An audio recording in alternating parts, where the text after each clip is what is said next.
Hello everyone, welcome to my channel. সবাই নিশ্চয়ই ভীষণ ভালো আছো। আজ আমরা চলে এসেছি শ্রীভূমি দুর্গাপুজো প্যান্ডেল দেখতে।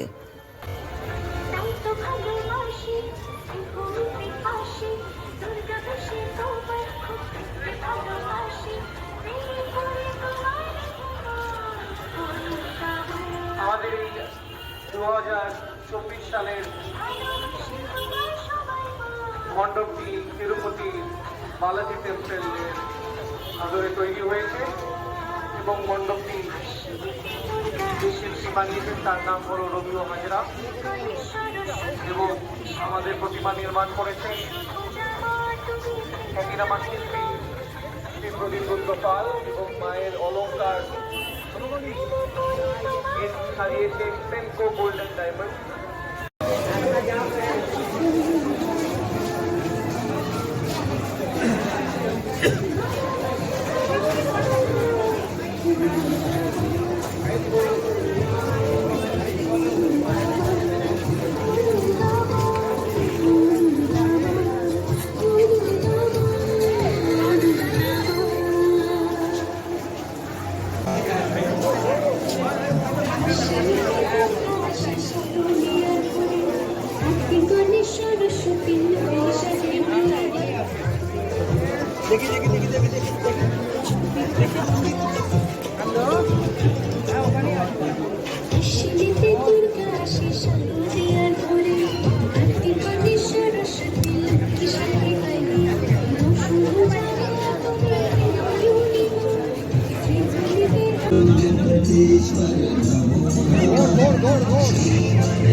প্যান্ডেলটা তিরুপতি বালাজি মন্দিরের আদলে তৈরি হয়েছে, আর প্যান্ডেলের প্রতিটি কারুকার্য খুব সুন্দর এবং অসাধারণ হয়েছে।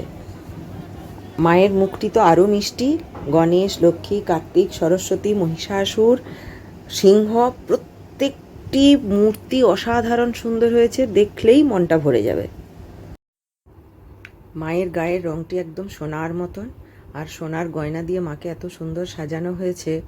সোনার গয়নাগুলো সেনকো গোল্ড থেকে স্পন্সর করা হয়েছে। খুব সুন্দর লাগছে, খুব সুন্দর লাগছে। প্রচণ্ড ভিড়, সেখানে পুলিশ সমানে হুইসেল বাজিয়ে যাচ্ছে, একটুও স্থির হয়ে দাঁড়াতে দিচ্ছে না, সেই জন্য ভালোভাবে ভিডিওটাও বানানো যায়নি। শ্রীভূমির মেন গেট দিয়ে সোজা ঢুকে ঠাকুর দর্শন করে প্যান্ডেলের বাঁদিকে বার করে দেওয়া হচ্ছে সবাইকে, এবং পুরো রাস্তাটা সুন্দরভাবে লাইটিনিং করা আছে, সুন্দর আলোকসজ্জায় সাজিয়ে তোলা হয়েছে।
কেমন লাগলো প্লিজ অবশ্যই কমেন্টস করে জানিও, আর ভালো লাগলে লাইক, শেয়ার এবং সাবস্ক্রাইব করে দিও। অবশ্যই শ্রীভূমির প্যান্ডেল ঘুরে এসো।